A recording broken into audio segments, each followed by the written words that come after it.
क्या आपने कभी सोचा है कि दुनिया की सबसे पावरफुल सुपरकार कंपनियों में से एक लैम्बोर्गिनी असल में एक इंसल्ट की वजह से बनी थी। एक ट्रैक्टर बनाने वाले इंसान ने दुनिया की सबसे लग्जरी और स्पीड में बेमिसाल कार ब्रांड कैसे खड़ा किया। ये कहानी है फेरुचियो लैम्बोर्गिनी की। और ये सिर्फ कार की कहानी नहीं है, ये बदले की आग से जन्मी एक क्रांति है। 28 अप्रैल 1916 इटली। एक किसान परिवार में जन्मे फेरुचियो लैम्बोर्गिनी को बचपन से ही मशीनों का शौक था। पढ़ाई में अच्छे थे और बाद में उन्होंने मैकेनिकल इंजीनियरिंग की।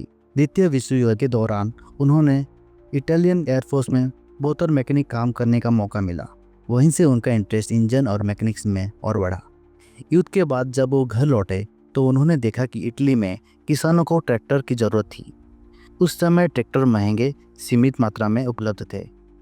फेरुचियो ने 1948 में लैम्बोर्गिनी ट्रात्तोरी नाम की कंपनी शुरू की और ट्रैक्टर बनाने लगे। उनका बिजनेस इतना सफल हुआ कि वो कुछ ही सालों में अमीर बन गए।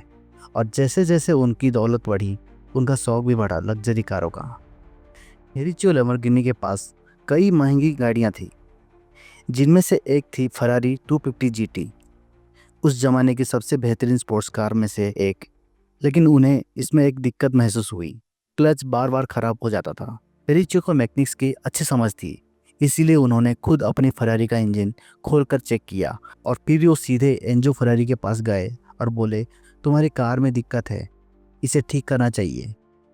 लेकिन एंजो फरारी को ये बिल्कुल पसंद नहीं आया। उन्होंने कहा, तुम एक ट्रैक्टर बनाने वाले हो, तुम्हें स्पोर्ट्स कार के बारे में क्या पता। ये सुनकर फेरुचियो को बहुत गुस्सा आया, लेकिन उन्होंने बहस करने के बजाय अपने बदले की प्लानिंग शुरू कर दी। 1963 में फेरुचियो ने ऑटोमोबाइल लैम्बोर्गिनी की स्थापना की और उसी साल पहली लैम्बोर्गिनी कार लॉन्च हुई, लैम्बोर्गिनी 350 जीटी।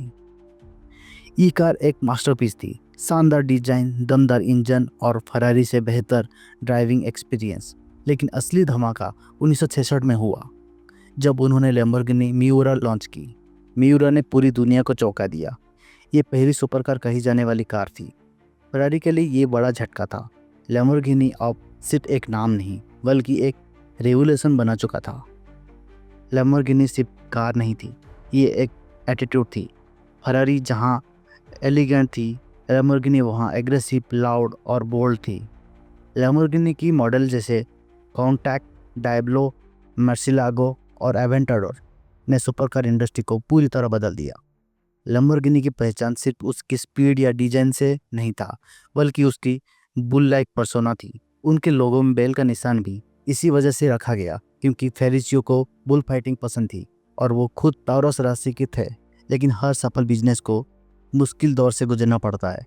1970 में ऑयल क्राइसिस की वजह से स्पोर्ट्स कारों में डिमांड कम होने लगी। फेरुचियो ने 1974 में कंपनी छोड़ दी। लैम्बोर्गिनी कई बार मालिक बदलती रही और कई सालों तक संघर्ष करती रही। आखिरकार 1998 में फोक्सवैगन ग्रुप की ऑडी ने लैम्बोर्गिनी को खरीद लिया और इसे फिर से जिंदा कर दिया। हुराकन और उरुस जैसे गाड़ियों दुनिया भर में सुपरहिट हो गई। आज लैम्बोर्गिनी सिर्फ एक कार नहीं, बल्कि एक ड्रीम बन चुकी है। फेरुचियो लैम्बोर्गिनी की कहानी हमें क्या सिखाती है? सबसे बड़ी सीख ये है कि अगर कोई आपको कम आंकता है तो उसे गलत साबित करने का सबसे अच्छा तरीका है खुद को साबित करना। फरारी ने जब लैम्बोर्गिनी को ट्रैक्टर बनाने वाला कहा तो उन्होंने जवाब बहस से नहीं, अपने मेहनत और अपने काम से दिया।